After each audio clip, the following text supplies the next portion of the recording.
S மக்களே, இன்றைக்கி episode பார்க்கலாமா? சுருக்கமாக ஒரே வார்த்தையில் சொல்லணும்னா, பார்வதி மீண்டும் புரோமோவதி ஆகிய தருணம் தான்.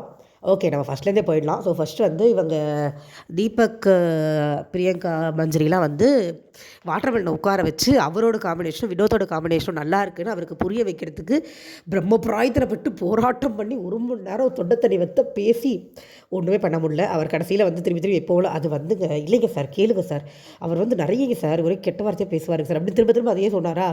ஒரு இடத்துல தீபக் டென்ஷனாக எழுந்து போயிட்டார். இதெல்லாம் உங்களுக்கு 1 ஹவரில் வரல, நான் லைவில் பார்த்தேன். தீபக் டென்ஷனாக எழுந்து ஓடியே போயிட்டார்.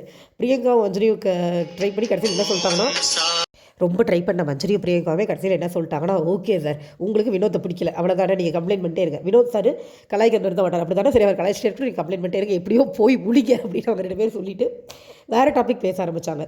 அவங்க காலேஜில் நீங்கள் எப்படி சார் ஃபன் பண்ணுவீங்கன்னு பிரியங்கா கேட்டப்போ, தர்பூசணி பதிலே சரியாக சொல்ல தரலைங்க, நாங்கள் எல்லாம் ஃபன் பண்ணுவோம் மேடம் அப்படிங்கிற திரும்ப. அதான் என்ன ஃபன் பண்ணுவீங்க அப்படின்னா, எல்லோரும் ஜாலியாக இருப்போம். அந்த நாள் காலேஜ் போய் படித்தாரா அப்படிங்கிறதே கேள்விக்குறி. எனக்கு தெரிஞ்சு பிபிடிஏ கரத்தில் முடிச்சுட்டு, அதுவும் அரைகுறையாக படிச்சுட்டு, ஏதோ ஒரு 4 மெடிக்கல் டேர்ம்ஸை மட்டும் தெரிஞ்சு வச்சுக்கிட்டு வளர்றாரோ அப்படிங்கிறது தான் நம்மளுக்கு அந்த டவுட்டே இருக்குது. ஏன்னா அவர் பேசுகிற நிறைய விஷயங்கள் தவறு வெளியில் இருக்கிற எல்லாருமே படித்தவங்க சொல்கிறாங்க. நான் டாக்டர் படிக்க எனக்கு தெரியாது, பட் படித்தவங்க நிறைய பேர் சொல்லி நம்ம கேள்விப்பட வேண்டியதாக இருக்குது. இப்படி போயிட்டு இருந்தப்போ இவங்க பட்ட கஷ்டம்லாம் போதும் அப்படின்னு சொல்லி ஒரு வழியாக பிக் பாஸே வந்து அவங்க 3 பேரையும் அனுப்பிச்சி விட்டாங்க. இதுக்கிடையில் இன்னொரு முக்கியமான விஷயம் நடந்திருக்கு. நேற்று நைட்டு சாண்ட்ரா வந்து தீபக்கிட்ட சொல்லிட்டாங்க, சீக்ரெட் டாஸ்க்னே அதனால தான் அப்படி பண்ண வேண்டியதாக போச்சுன்னு சொல்கிறதுக்கு. நம்ம தீபக் பாருங்கள், இருந்தாலும் பிக் பாஸ் கூப்பிட்டு நீங்கள் வந்து உட்காந்துருக்கணும் அப்படின்னு சம்மந்தம் இல்லாமல் உருட்டுறாரு. அது சீக்ரெட் டாஸ்க், அதை வந்து எந்த வகையில் பண்ணணுமோ அந்த அவங்களோட ஸ்டைலில் தான் அவங்க பண்ண முடியும். இவங்க அதாவது இவர் என்னடா, இவர் அழுகெல்லாம் செஞ்சுட்டார் இல்லையா, அவர் ப்ரெஷீஸ் ப்ராப்ளமாக போயிடுச்சு. அதனால அவர் அப்படி சொல்லி அதை உருட்டிகிட்டு இருந்தார் நைட்டு. அதுக்கப்புறம் இவங்க 3 பேர் கிளம்புறாங்க. இவங்க கிளம்பும்போது இவர் இப்போ பிக் பாஸ் வந்து விர்ச்சுவல் ஹக்லாம் கொடுத்து 3 பேருக்கு தனியாக ரொம்ப ஸ்வீட்டாக பேசி, ஏன்னா தீபக்லாம் வந்து பிக் பாஸோட ஸ்டாண்டர்டை தூக்கி எங்கேயோ கொண்டு போய் நிறுத்தினவர். உள்ளுக்குள்ளே வந்தப்போ பயங்கர ஆட்டிடியூடாக இருக்கார், பயங்கர திமிராக இருக்கான்னு பேர் வாங்கின தீபக் வந்து வெளியில் போகும்போது எல்லாருக்கும் வந்து டீசன்சி சொல்லி கொடுத்துருக்காரு அப்படின்னு பேரை வாங்கிட்டு எல்லாருக்கும் லைஃப் ஸ்டைலில் சொல்லி கொடுத்து நிறைய சொல்லி கொடுத்து கேப்டன் கூல் ஒரு சூப்பரானவங்க. உள்ளுக்குள்ளே அவரை பற்றி தப்பாக பேசின எல்லாரும் தீபக்கண்ணான்னு உருகிற அளவுக்கு மாற்றி மாசாக வெளில போனார். நடுவில் நிறைய சொதப்பியிருக்காருங்க. ஆனால் அவர்கிட்டலாம் நீங்கள் சேஞ்சஸ் வந்து நம்ம கிராஜுவலாக பார்த்தோம். பின்னாடி போக போக அந்த மனுஷன் அவ்வளோ தூரத்துக்கு தன்னை மாற்றிக்கிட்டு நம்மளுக்கு அவ்வளோ ஒரு நல்ல எக்ஸ்பீரியன்ஸ் கொடுத்தாரு பார்க்குறதுக்கு. அதே மாதிரி தான் பிரியங்கா உள்ளே போன நாள்லேருந்து வெளியில் வந்த நாள் வரைக்கும் அவங்கக்கிட்ட ஒரு பேடான ஒரு ஃபேஸை நம்ம பார்க்கவே இல்லை. அது இருக்கா இல்லையான்னு எனக்கு தெரியாது, பட் அந்த சீசனில் அவங்க பயங்கர என்டர்டைனிங்காக தான் இருந்தாங்க. அவங்களும் ராஜுவும் சேர்ந்ததெல்லாம் இப்போ கூட நான் பொழுது போலலாம் ரீல்ஸில் போட்டு பார்த்துட்டு இருப்பேன், அவ்வளோ காமெடியாக இருக்கும். அண்ட் மஞ்சரி ஒரு ஸ்ட்ராங்கான கண்டஸ்டன்ட். அந்த டெவில் டாஸ்கில் மட்டும்தான் அவங்க கொஞ்சம் ஓவர் போட் போனாங்க, பட் அதுவும் டாஸ்க் நம்ம ஒன்றும் சொல்ல முடியாது. இப்போ சாண்ட்ராக் டாஸ்க் மாதிரி அது டாஸ்க், மற்றபடி அவங்க ஸ்ட்ராங்கான கண்டஸ்டன்ட் தான். சும்மா அவங்கள திட்டுறவங்கலாம் வந்து எனக்கு ஒன்றும், எனக்கு அவங்கள பிடிக்கும். ஸோ இந்த 3 பேர் அப்படிங்கும்போது அவர் வந்து வெர்ச்சுவல் ஹக் கொடுத்து ரொம்ப பாராட்டி அனுப்பினப்போ பார்வதி பயங்கர சீனு ஒரு அழுகையை போட்டு உள்ளுக்குள்ளார போய் உட்காந்து அழுதுட்டு எப்படி போயிருக்காங்க பாருங்கள், நம்மளும் திருந்தணும் அப்படின்னு சொல்லி யார்கிட்ட அமித்கிட்ட அவங்க காட்ட நினைக்கிற ஃபேஸ் இது. நான் திருந்திட்டு வரேன் அப்படின்னு அமித்துக்கு அவங்க காட்ட நினைக்கிற ஃபேஸ் இது. ஆக்சுவலாக அவங்க திருந்தலாம் இல்லை. அமித் ஒரு உலகமாக மக்கா இருக்கார், அந்த பொம்பளை நடிக்குதுன்னு கூட அவருக்கு தெரியல. அதுக்கு ஒரு கொஞ்சம் நேரம் பெர்ஃபார்மன்ஸை போட்டு எழுந்து போயிடுச்சு உள்ளுக்குள்ளார. அதுக்கப்புறம் இந்த விக்ரம் பிரச்சனை வந்தது. என்ன சொல்லியிருந்திருக்காங்க, திவ்யா வந்து விக்ரம் உடம்பு முடியாமல் படுத்துட்டு எழுத்து வந்தப்போ என்ன பாடி நடக்குதுன்னு சிரிச்சுக்கிட்டே சாதாரணமாக கேட்டிருக்காங்க. அவள் பாடி ஷேவிங் பண்ணலை. இது நேற்று நடந்திருக்கு. அதை இன்னைக்கு காலையில் விக்ரம் ரைஸ் பண்ணியிருக்காரு. நீங்கள் பண்ணது எனக்கு உறுத்திட்டே இருந்தது, பாடி ஷேவிங் மாதிரி இருந்தது அப்படின்னு. இவங்க ஆக்சுவலாக டென்ஷன் ஆகிட்டாங்க. ஏன்னா ஆல்ரெடி இருக்கிறவங்களாம் கார்னர் பண்ணுறாங்க, டென்ஷனில் இருக்கிறவங்க விக்ரமை ஃப்ரெண்ட்லியாக தான் பேசியிருக்காங்க. ஏன்னா விக்ரமும் வந்து விக்ரம் வெளியில் போகிறதுக்கு கண்டிப்பாக திவ்யாவும் ஒரு முக்கியமான காரணம். அதை திவ்யா ரியலைஸ் பண்ணல. திவ்யா என்ன நினச்சிக்கிட்டு இருக்காங்கன்னா, நம்ம வெளியில் வந்த மாதிரி விக்ரம் வெளியில் போயிட்டாரு, அவருக்கும் வந்து நம்மள மாதிரி தான் புரிஞ்சிருக்கும் அவருக்குன்னு நினச்சிக்கிட்டு ஜாலியாக ஃப்ரெண்ட்லியாக பேசியிருக்காங்க. அவர் தான் சொல்லுவார், நான் எல்லாத்தையும் காமெடியாக தான் எடுத்துக்க, சீரியஸ் ஆக மாட்டேன்னு. ஆனால் அவர் முதல்ல திவ்யாட்ட சீரியஸ் ஆகி ட்ரிகர் ஆகிட்டார். காலையில் அவங்க சாண்ட்ராவும் சொன்னாங்க, நானும் அங்கே தானே இருந்தேன், விளையாட்டுக்கு தானே சொன்னாங்க. ஷாக், ஆக்சுவலி லிட்டரலாக 2 பேருக்கும் ஷாக். ஏன்னா விக்ரம் இப்படி திரும்புவாருன்னு நினைக்கவே இல்லை. நம்மளுக்கு 1 ஹவரில் காமிச்சது அவங்க கேட்ட ஒரு சாரி அப்படி எடுத்து. ஆனால் அது கடுப்பாகும் இல்லை, நம்ம விளையாட்டு நினச்ச ஒருத்தவங்கள்ட்ட பண்ணும்போது அவங்க நான் சம்மந்தம் இல்லாமல் நம்ம மேலே பாடி ஷேவிங் திருப்போது நம்மளுக்கு எவ்வளோ கோவம் வரும். அதுதான் எனக்கு திவ்யாவுக்கு வந்துச்சு. எனக்கு அந்த இடத்துல திவ்யா மேலே தப்பாக தெரியலைங்க, யாரும் என்னன்னு சொல்லிட்டு போங்க, எனக்கு தப்பாக தெரியல. ஸோ திவ்யா என்ன சொல்கிறாங்க, சரிண்ணே அப்படின்னா இனிமேல் அவங்ககிட்ட வந்து அது மாதிரி பேசவே மாட்டேன், சாரி, கோபமாக தான் சொல்லிட்டு போனாங்க முதல் தடவை. ஆனால் 2வது தடவை சுபிக்ஷா கிட்ட அந்த விஷயத்தை எக்ஸ்பிளைன் பண்ணும்போது ரொம்ப தன்மையாக சாரி கேட்டாங்க. 3வது தடவை மறுபடியும் விக்ரம் இதை போய் இவங்க பேசிட்டு மறுபடியும் பின்னாடி பாத்ரூமில் போய் துஷாரி கபருதன் நிற்க வச்சு மறுபடியும் இந்த கம்ப்ளைண்ட்டை வாசிச்சுட்டு இருக்கும்போது நடுவில் வந்தவங்க திருப்பி ஒரு தடவை ரொம்ப தன்மையாக சாரி கேட்டு போனாங்க. அப்பயும் இவங்களுக்கு பாருங்கள், அவங்க கேட்குற சாரி பயங்கர ஆட்டிடியூடாக இருக்குது அப்படின்னு உருட்டிக்கிட்டு உட்காந்துருக்காங்க. நான் விக்ரம் கிட்ட எதிர்பார்க்கலங்க. தயவுசெய்து Vikram please back to form வாங்க, எல்லாருக்கிட்டையும் ஒரே மாதிரி இருங்க. வைல்ட் கார்டு கண்டஸ்டன்ஸ் அப்படிங்கிறதுனால விக்ரம் அவங்கக்கிட்ட இன்னொரு முகத்தை காட்டுறது விக்ரமோட பேரை கெடுக்கவே ஒழிய வைல்ட் கார்டு கண்டஸ்டன்ட்டோட பேரை கெடுக்காது அப்படிங்கிறது தான். திவ்யா எப்படி வேணாலும் இருந்துட்டு போட்டோம், ஆனால் விக்ரம் அது இல்லை. நம்மக்கிட்ட விக்ரம் காமிச்ச ஃபேஸ் வேறு, திவ்யா கிட்ட மட்டும் அவர் வேறு ஃபேஸை காமிச்சார்னா அது அவருக்கு எந்த நல்லதும் பண்ணாது அப்படிங்கிறது தான். ஓகே, இது முடிஞ்சதுக்கப்புறமா நம்ம அடுத்து வந்தது பெஸ்ட் டாஸ்க் வந்துருச்சு. உட்காந்துட்டாங்க. அவர் பிக் பாஸ் நிறைய கிண்டல்லாம் பண்ணி ஜாலியாக சிரித்து கேலி பண்ணி விளையாண்டுட்டு தான் உட்காந்தாங்க பிக் பாஸ் டாஸ்கில். ஸோ பிக் பாஸ் டாஸ்கில் உட்காந்ததுக்கப்புறம் பெஸ்ட் ஹவுஸ் டாஸ்கில் உட்காந்ததுக்கப்புறமா இதில் திவ்யாவும் சாண்ட்ராவும் ஒரு தப்பு பண்ணாங்க. திவ்யா தான் சொன்னாங்க, உள்ளுக்குள்ளே வந்தோடனே டாஸ்க் போயிட்டு இருக்கும்போது யாரும் குறுக்கால பேசக்கூடாதுன்னு சொல்லி அதுக்கு பெரிய சீனெல்லாம் வேறு ஓட்டினாங்க. ஆனால் இன்றைக்கி ஒருத்தர் நிற்கும் போது பேசிகிட்டே இருக்காங்க, அவங்களால கண்ட்ரோலே பண்ண முடியல. ஏன்னா அவங்க அவ்வளோ தூரத்துக்கு அஃபெக்ட் ஆகிட்டாங்கன்றது ஒன்று. அந்த அஃபெக்ட்டுக்கு அவங்களே தான் காரணம், நம்ம அவங்கள பாவம்னு சொல்ல முடியல. ஏன்னா கொஞ்சம் நிதானமாக இருந்திருக்கலாம். ரொம்ப எக்ஸ்ட்ரீம் ஓவர் த போர்ட் போய் அவங்க அதை ரியலைஸ் கூட பண்ணலை அப்படிங்கிறது வருத்தத்துக்குரிய விஷயம். ஸோ பெஸ்ட் பெர்ஃபார்மன்ஸாக நம்ம மக்கு கண்டஸ்டன்ஸ் எப்படி நம்ம வீட்டில் நம்ம பார்த்துக்கிட்டு இருக்கிற பிக் பாஸில் இருக்கிற 19 உலகமாக மக்கு கண்டஸ்டன்ஸ் பார்வதியை சூஸ் பண்ணுறாங்க. முக்கால்வாசி பேர் பார்வதி நடித்தாங்க. அதுவும் எதுக்காக? அந்த ஸ்டார் வாங்கினா நாமினேஷன் ஃப்ரீ பாஸ் கூட இல்லை, கேப்டனுக்கு போட்டி போடுறது கிடைக்கும். அதுக்காக லிட்ரலி நடித்தாங்க 3 நாள். அதுவும் அவங்க திவ்யா கூட இருக்கும்போது நடிக்கலை, விக்ரம் கூட இருக்கும்போதும் சபரி கூட இருக்கும்போதும் மட்டும்தான் அந்த ஆக்டிங்கே போட்டாங்க. அதுலேயும் நிறைய இடத்துல அவங்களோட ரியல் ஃபேஸ் வந்துட்டு போய், அதுவும் முதல்ல திவ்யா மேனேஜர் அடுத்த நைட்டெல்லாம் வேணும்னே கத்திட்டு இருந்தாங்க, எழுந்துக்கிட்டோம் சாப்பிட்டோம் அப்படின்னு. இதெல்லாம் திவ்யா சொன்னாங்க, நம்மளுக்கு எதுவுமே ஒன்றும் ஒரு சொல்ல காட்டல. வேணே கத்தி வம்பிழுத்து பிரச்சனை பண்ணிகிட்டு இருந்தாங்க. திவ்யா கூடயே இருந்தால் கண்டிப்பாக பார்வதி தான் மோசமாக தெரிஞ்சிருப்பாங்க. பட் இங்கே விக்ரம் அண்ட் சபரி வந்தனால இன்றைக்கி பார்வதி நல்லவங்கள தெரிஞ்சுட்டாங்களா, எல்லோரும் போய் நாமினேட் பண்ணுறாங்க. முதல்ல அந்த வியானா மக்கு தான், வியானா எனக்கு மக்கள் கூட சொல்ல தெரியல, அதெல்லாம் என்ன பொண்ணுனே தெரில, அதுதான் ஆரம்பிச்சு விட்டுச்சு. பார்வதி தான் பெஸ்ட் பெர்ஃபார்மர் அப்படின்னு. வியானா மாதிரி ஒரு கேவலமான ஒரு பொண்ணை நான் பார்த்ததே இல்லை. அவ்வளோ தூரத்துக்கு வாயை திறந்தா பொய், ஹெட் வெயிட்டு. அது ஒரே ஒரு வார்த்தை விஜய் சொன்னார், நல்லா பேசுனீங்கன்னு. அதுக்காக தப்பாக பேசிகிட்டே இருக்குது, அது வாயை மூடாமல் அதுக்கு ஓட்டு வேறு குமிக்குது, என்ன கருமமோ. இல்லை முக்கால்வாசி பேர் பார்வதியை சொல்லி பார்வதி பெஸ்ட் பெர்ஃபார்மன்ஸ் கொடுத்தாச்சு. பார்வதி போய் உருட்டுச்சு. அது யார் தெரியும் பெஸ்ட் பெர்ஃபார்மன்ஸாக சொன்னாங்க? அவங்க பிரஜினம் வேலை பார்த்தாராம். அது இப்போ அதாவது அந்த பின்னாடி குழி தோண்டி புதைக்கிறதுக்கு முன்னாடி இப்போ சந்திரன் முஸ்லவர் ஒரு வேலையை பார்த்து அப்பயே பிரஜன் லைட்டாக சுதாரிச்சுட்டு உட்காண்டார், ஒன்றும் சொல்லலை இது ஏதோ சரியில்லடா அப்படின்ட்டு. அப்புறம் எல்லோரும் சொன்னோன்னே எழுந்துச்சிட்டா, அது தேங்க்ஸாக சொல்லிச்சு. பிக் பாஸ் சூப்பராக ஒரு குத்துறாரு. என்ன குரூப்பிசம் நீங்கள், குரூப்பிசம் எந்திரம் உங்களுக்கு எதிராக உங்களுக்கு ஆதரவாக வேலை செஞ்சிருச்சு அப்படின்னு ஒரு கிண்டல் பண்ணாருங்க. அது கிண்டல், லிட்டரலி கிண்டல். ஏன்னா நம்ம குரூப்பிசம்னு சொல்லும், ஆனால் எனக்கு யாருமே குரூப்பிசம் பண்ணல, எல்லாருமே அவங்களதான் சொன்னாங்க. அண்ட் இந்த இடத்துல நான் ஒரு விஷயம் மென்ஷன் பண்ணணும்னு நினைக்கிறேன். இந்த வீட்டில் 2 குரூப் இருக்குது. ஒன்று அன்பு கேங்னு சொல்லப்படுற கேங், கனி, சபரி, எஃப்ஜே, ரம்யா, இவங்க 4 பேர். இன்னொன்று இப்போ இதுதான் பெரிய கேங், டாக்ஸிக் கேங். இதுதான் பெரிய கேங். டாக்ஸிக் கேங் மெம்பர்ஸ் யாருன்னா பார்வதி, திவாகர், வியானா, அமித் அண்ட் கூடிய விரைவில் சுபிக்ஷாவை எதிர்பார்க்கலான்ற மாதிரி தான் இருக்குது. ஏன்னா சுபிக்ஷா கொஞ்சம் அங்கே இங்கே ஆடிட்டே இருக்கேன். கமருதீனை விட்டுட்டேன், முக்கியமான ஆளை விட்டுட்டேன், கமருதீன். ஓகேவா? இவங்கெல்லாம் டாக்ஸிக் கேங். டாக்ஸிக் கேங் தாங்க இப்போ பெரிய கேங்கு. அன்பு கேங் சின்ன கேங்கு தான். அதாவது இந்த 4ல் இருந்துச்சுல்லைங்க, இது எனக்கு என்னமோ 4 ரிட்டர்ன் ஆகிற மாதிரியே தோணுதுங்க. 4ல் ஒரு அன்பு கேங்கும் இருந்தது, ஒரு டாக்ஸிக் கேங்கும் இருந்தது. திருப்பி அதே ரிப்பிட்டேஷன் பேட்டர்ன் தான். இப்போ இங்கே ஹீரோ யார் அப்படிங்கிறது பெரிய கொஸ்டின் மார்க். கண்டிப்பாக பிரஜன் இல்லை, அமித் இல்லை, அது எனக்கு தெரியும். இந்த லேடிஸ் 2 பேரில் யாராவது ஒருத்தர் ஹீரோ ஆனால் தான் உண்டு. அப்படி இல்லைனா சுபிக்ஷாவுக்கு நான் வரேன். சுபிக்ஷா ஒரு மாதிரி 2 கண்ணாக இருக்காங்க, கொஞ்சம் தெரியணும். அது சின்ன பொண்ணு, அந்த பொண்ணுக்கு அவ்வளோ தூரத்துக்கு அனாலிசிஸ் ஸ்கில் இல்லை. பட் ஓகே, வியானா அளவுக்கு விஷம் இல்லை. வியானா கொடவுன், விஷம் வெறும் விஷம் சொல்ல முடியாது, கொடவுன், ஃபேக்ட்ரி. அது பார்வதி மாதிரி ஆயிடுச்சு கிட்டத்தட்ட அந்த வியானாங்கிறது. ஓகேங்களா? ஸோ இது பெஸ்ட் சிம்பிளாக முடிஞ்சிருச்சு. அடுத்து ஒஸ்ட்டில் தான் பிரச்சனை ஆரம்பிக்கும் இல்லையா எப்போயுமே. ஸோ ஆரம்பிக்குது எல்லோரும். அதாவது இப்போ பார்வதி கேப்டன்சி டாஸ்க்கு நாமினேட் பண்ணிட்டாங்க. பார்வதி, பிரவீன், சபரி அண்டு திவ்யாவுக்கும் அவர் சொல்லிட்டார், போன வாரம் கேப்டன் திவ்யாவுக்கு அடுத்த வாரம் காம்படிஷனில் அட்டன் பண்ணலாம் அப்படின்னு சொல்லிட்டார்.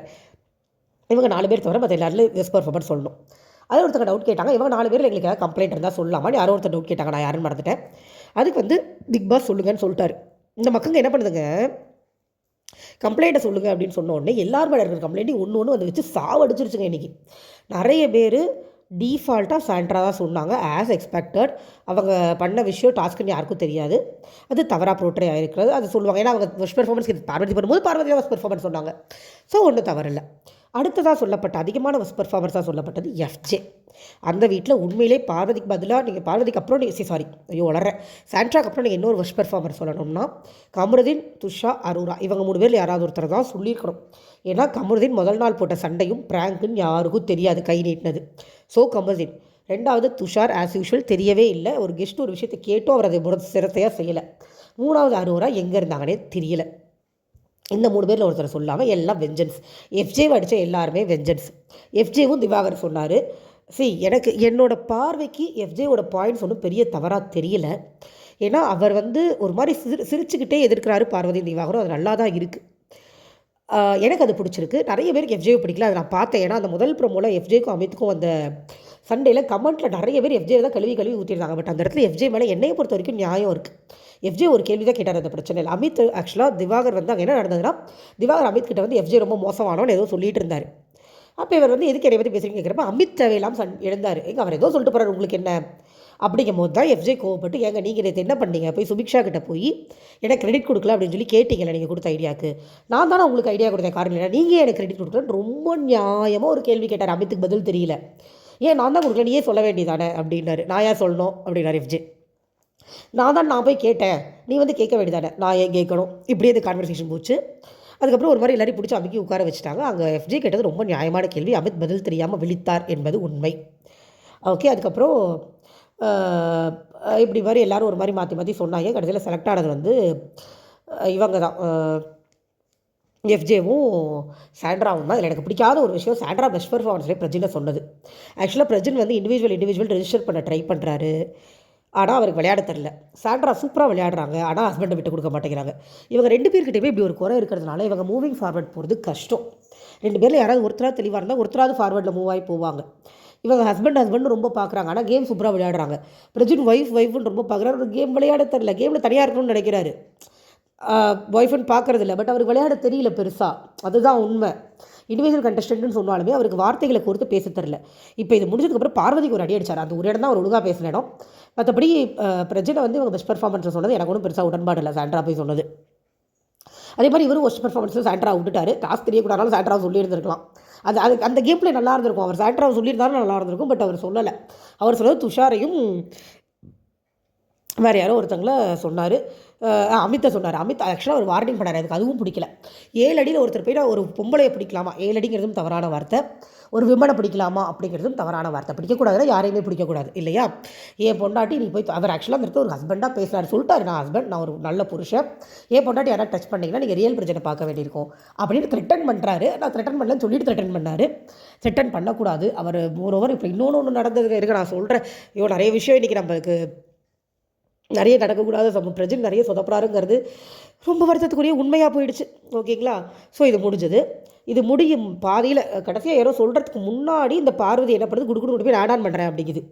தேவையே இல்லாமல் ஒரு பெரிய குழியாக தோண்டி பார்வதி புதைந்து கொண்ட தருணம் அந்த குழியில் அப்படிங்கிறது தான் உண்மை.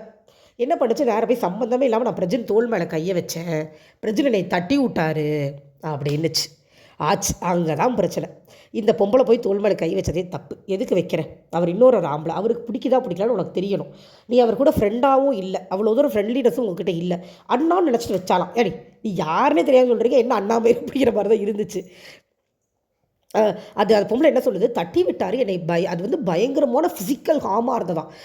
ஒரு கீரல் காமிச்சிடேன் அவங்க கையில், ஒரு சின்ன தடிமை, ஒரு சின்ன சிவப்பு காமியை பார்க்கலாம், அவ்வளோ பயங்கர ஃபிசிக்கல் ஹார்மாக இருந்தது. நான் பொய், அதாவது பிரஜினை எப்படி ப்ரோட்ரை பண்ண பார்வதி ட்ரை பண்ணாங்கன்னா, அவர் பொறுமை இல்லாமல் ஃபிசிக்கலாக ஹார்ம் பண்ணுறாருன்னு சொல்ல ட்ரை பண்ணாங்க. அங்கே அது பிக் பாஸுக்கே பிடிக்கலை அப்படிங்கிறது உடனே பிக் பாஸ் காமிச்சார். பிரஜன் பதில் சொல்கிறதுக்கு எழுதிருக்கும் போது பிரஜன் அப்படின்னு கூப்பிட்டாரு. பிரஜன் சார் நான் பதில் சொல்லி ஆகணும் அப்படிங்கும்போது, உட்காருங்க பிரஜன், கேம் முடிஞ்சிட்டு நான் உங்களுக்கு கண்டிப்பாக டைம் தரேன் அப்படின்னு ரொம்ப சாஃப்டாக சொல்லிவிட்டு ஃபர்ஸ்ட் பெர்ஃபார்மர் சொல்லி முடிச்சோடனே கமான் பிரஜன் அவரே சொன்னார், த ஃப்ளோர் இஸ் யோர்ஸ் அப்படின்னு சொன்னார். பிரஜின் அழகாக பதில் சொன்னார், நான் என் வேலையை பார்த்துட்டு நான் வேறு விஷயத்துக்கு வந்திருக்கேன், எனக்கு கெட்ட பழக்கம். அவர் ஆக்சுவலாக டிப்பிக்கல் 80s பர்சன். அவர் டிப்பிக்கல் 80s பர்சன். அந்த ஆம்பளை பொம்பளை பிரித்து பேசுகிறலாம், அதனால தான் அவர் இந்த ஜென்ரேஷன் கிடையாது.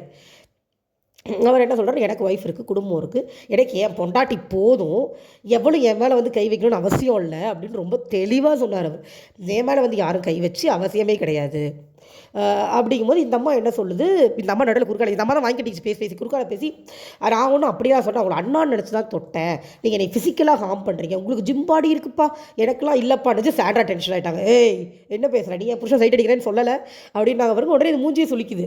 ஏன்னா இதுக்கு என்ன பண்ணுறதுன்னு தெரியல. இதெல்லாம் ஒரு விஷயம், அதாவது இது என்ன ப்ரோட்ரே பண்ண ட்ரை பண்ணுறதோ நான் காமெடியாக சொல்கிறது அவங்க சீரியஸாக சொல்கிறாங்க அப்படின்னு ட்ரை பண்ணுது. ஆனால் அதெல்லாம் செல்லுபடியே ஆகலை.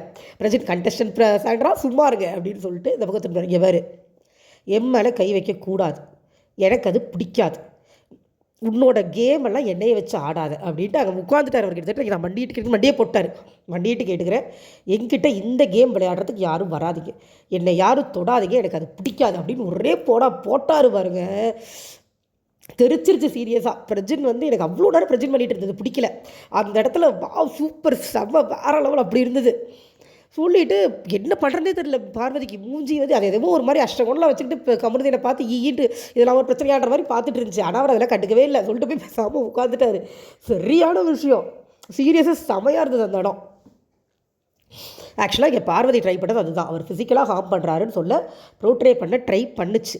இதை இந்த மக்கு வியானா, அதாவது மக்குகளுக்கெல்லாம் தலைவி அப்படின்னு ஒருத்தர் இருந்தால், திமுரு பிடிச்ச அறிவு கெட்ட தலைவின்னு ஒருத்தர் இருந்தால் அது வியானாவாக தான் இருக்கும். அந்த வியானா பைத்தியம் என்ன சொல்லுது பாருங்க, போய் பார்வைக்கிட்ட உட்காந்துக்கிட்டு, அக்கா அவர் உங்களை எப்படி ப்ரோட்ரே பண்ணார் தெரியுமா, இந்த வீட்டில் இருக்கிற பசங்களை வச்சு ஒரு கேம் விளையாண்டு நீங்கள் வந்து ஜெயிக்க ட்ரை பண்ணுற மாதிரி ப்ரோட்ரே பண்ணுறாருக்கா அப்படிங்குது. அவள் அதை தான் பண்ணுறா மக்கு, அவள் அதை தான் பண்ணா கமருதீனுக்கு. உனக்கு தெரியாது, நீ மக்கு வாயை முடிக்கிட்டு உனக்கு ஒன்றும் தெரியல, நான் கண்டதையும் பேசாத அப்படிங்கிற மாதிரி இருந்துச்சு.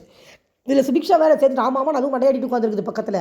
இவங்க 2 பேரும் சொல்லித்தராங்களாம் பார்வதிக்கு, அக்கா உங்களை அப்படி ப்ரோட்ரே பண்ணுறாங்கக்கா, அது எவ்வளோ பெரிய தப்புக்கா, ஒரு பொண்ணு அப்படி ப்ரோட்ரே பண்ணலாமாக்கா, அவர் என்னமோ விக்டிம் மாதிரி பேசிட்டு போயிட்டார், அவர் தானே விக்டிம், அவர் மேலே தானே போய் கையை வச்சா, எது கையை வைப்பானே எதுக்கு அடி வாங்கிட்டு வருவானே, அது கூட இந்த லூஸுங்களுக்கு யோசிக்க தெரில, அவர் உங்களை ப்ரோட்ரே பண்ணுறாருக்கா தெரியுமாக்கா அப்படின்னு அவங்க ஒரு கேவலமான மாடுலேஷனில் அந்த லூஸ் சொல்லிட்டு இருந்துச்சு. எனக்கு அந்த பொம்பளைக்கு மரியாதை கொடுக்கவே தோணலை, அது என்னை விட சின்ன பொண்ணாக தான் இருக்கும். ஆனால் அது அவ்வளோ தூரத்துக்கு அறிவு கெட்டத்தனமாக ஒரு விளையாட்டு விளையாடுது. இப்படி சொல்லிகிட்டு இருக்குது. ஆமாம் என்னமோ பார்வதி மண்டையாடிட்டு இருக்குது. பார்வதிக்கு நல்லா தெரியும் அது என்ன பண்ணுச்சு, கமருதன் எப்படி மாட்டினார், அது பிரஜனை என்ன ட்ரை பண்ணுச்சு, பிரஜனை எப்படி செருப்படி கொடுத்தாரு, அது செருப்படி வாங்கிய தருணம்ங்கிறதுனால அது ஆமாந்தாவை போட தவிர அதெல்லாம் வேறு எதுவும் பண்ண முடியாது. அப்புறம் அந்த கமருதீனுக்கு சீரியஸாக சொல்கிறாங்க, கமருதீனுக்கு ஆண்டவன் வந்து படைக்கும் போது மூளையை வைக்க மறந்துட்டார். அது வந்து எங்கேயும் ஒரு கடவுள் கையில் இருக்குது. யாராவது மேலே வேல்லோகத்தில் இருந்தீங்கன்னா அதை சேர்ந்து அதை வாங்கிட்டு வந்து அவர் தலைக்குள்ளே வைங்க. நேராக பிரஜன் கிட்ட போய் பார்வதிக்கு சப்போர்ட் பண்ணுறது அந்த மக்கு. பார்வதியோட முதல் டார்கெட்டே அவர் தான். அவர் பேக் டச் பண்ணுறாருன்னு தான் ப்ரோட்ரே பண்ணிட்டு இருந்துச்சு பார்வதி உட்காந்து. அது இப்போ வந்து ஏதோ கோவத்தை தெரியாமல் சொல்லிட்டு உருட்டுது. இந்த பைத்தியமும் நம்பிட்டு இருக்கு. எனக்கு பிரச்சனை என்ன கேட்டால் பட்டுன்னு போட்டு உடச்சிருக்கலாம். டேய் பைத்தியம், உங்ககிட்ட ஆல்ரெடி பண்ணிட்டு தாண்டா என்கிட்ட வந்திருக்கா, நீ தாண்டா முதல் விக்டிம்னு சொல்லாமல். ஆனால் அவர் தெளிவாக சொன்னார், இங்கே பாரு நான் இஷ்யூவை எடுக்கலை, எடுத்தது அது என்னால் மண்டையாட்டிட்டுலாம் புது இடத்துல நிற்க முடியாது. அவன் என் மேலே தேவையில்லாத ஒரு அலிகேஷன் கொண்டாது அந்த இடத்துல கொண்டு வந்து. ஏன்னா அவர் ஆக்சுவலாக சொல்கிறாரு, அவர் கையில் தட்டி விட்டு இதை பண்ணாத பார்வதின்னு அவர் அப்பயே சொல்லியிருக்காரு. என்னை தொடாத எனக்கு பிடிக்கல அவர் ஆல்ரெடி சொல்லியிருக்காரு. அப்பயே அந்த இஷ்யூ முடிஞ்சு போச்சு. அது எதுக்கு அவள் எடுத்துகிட்டு வந்தா ஸ்டேஜுக்கு தேவையே இல்லாமல் எடுத்து வந்துருக்கவே கூடாது. இல்லை ஃபிசிக்கலாக ஹார்ம் பண்ணுற ஒரு அலிகேஷன் எது கூடாது வைக்கிறேன், சம்மந்தமே இல்லாமல் ஒருத்தர் மேலே நடக்காத ஒரு விஷயம் எதுக்கு சொல்கிறேன், நான் சேதுக்கிட்ட எடுத்துகிட்டு போவேன் அப்படின்னாரு. எனக்கு அவர் அந்த சேதுன்னு அட்ரஸ் பண்ணது பிடிக்கல. சேதுபதி சாருன்னு சொல்லணும். என்ன தான் விஜய் சேதுபதி இவரோட சேம் ஏஜாக இருந்தாலும், ஃபீல்டில் அவரோட ஜூனியராக இருந்தாலும், இந்த இடத்துல அவர் தான் மேலே இருக்கார், இவர் தான் கீழே இருக்கார். அப்படிங்கும்போது நீங்கள் வேறு வழி இல்லை, சாருன்னு தான் சொல்லி ஆகணும். ஏன்னா ஒரு ஷோவில் இருக்கீங்க.